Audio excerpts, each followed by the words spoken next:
اب میں اگلے شریک مسابقہ حافظ فیضان علی سے مخاطب ہوں کہ وہ ڈائس پہ تشریف لائیں۔ حافظ فیضان علی۔ نحمده ونصلي على رسوله الكريم أما بعد فأعوذ بالله من الشيطان الرجيم بسم الله الرحمن الرحيم من يطع الرسول فقد أطاع الله صدق الله العظيم۔ مصور کھینچ وہ نقشہ کہ جس میں یہ صفائی ہو، ادھر فرمانے محمد ہو، ادھر گردنیں جھکائی ہو۔ محترم اساتذہ کرام اور علماء کرام اور مہمانان گرامی اور میرے ہم مکتب ساتھیوں، السلام علیکم ورحمۃ اللہ وبرکاتہ۔ سامعین محترم، جس سے محبت ہو اس کی اطاعت بھی لازم ہے، محبوب کی اطاعت بھی لازم ہے، محبوب کی اطاعت کے بغیر محبت کا دعویٰ بے سود ہے۔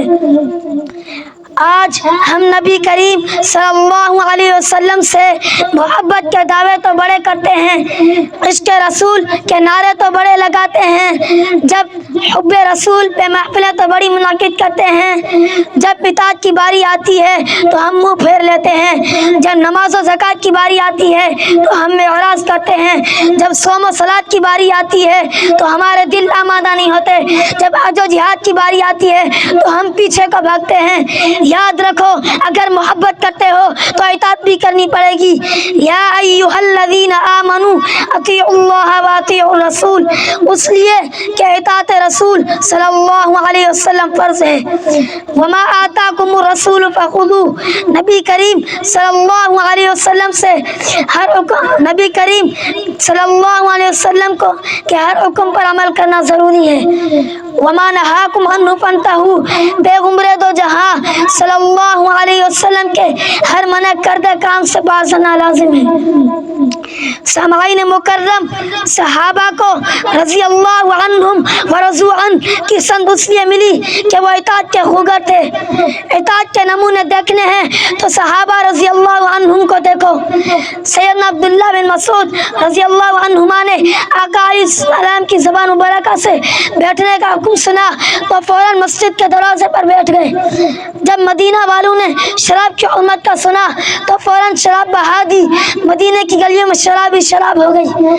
صدیق اکبر نے آقا علیہ السلام کی زبان مبارکہ سے صدقے کا حکم سنا تو فوراً گھر گئے اور گھر کا سارا سامان لا کر آقا علیہ السلام کے قدموں میں ڈھیر کر دیا۔ یہ ہے حقیقی اطاعت، یہ ہے اصل محبت۔ آج ہم فرامین نبوی سنتے ہیں کہ نماز با جماعت فرض ہے، لیکن ہم نماز نہیں پڑھتے۔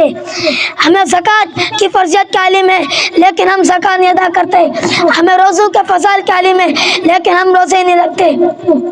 یہ اطاعت نہیں، یہ بغاوت ہے، یہ محبت نہیں، یہ نفرت ہے، یہ پیار نہیں، یہ انکار ہے۔ اگر ہم محبت کے سچے دعوے دار ہیں تو سچی اطاعت بھی کرنی پڑے گی، نبی کریم صلی اللہ علیہ وسلم کے ہر حکم کو ماننا ہوگا، حدیث رسول کو خوش دلی سے قبول کرنا ہوگا، فرامین نبی پر عمل کرنا ہوگا، تب کہیں جا کر ہم مطیع رسول کہلانے کے حقدار بنیں گے۔ اتباع محمد میں اگر زندگی قربان ہو جائے، اتباع محمد میں اگر زندگی قربان ہو جائے تو پھر کامرہ ہر دنیا کا انسان ہو جائے۔ دعا فرمائیے کہ اللہ تعالیٰ ہمیں حضور صلی اللہ علیہ وسلم کی سچی محبت عطا فرمائے۔ وما علی البلاغ المبین۔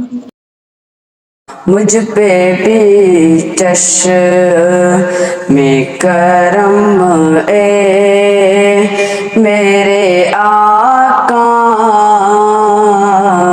کرنا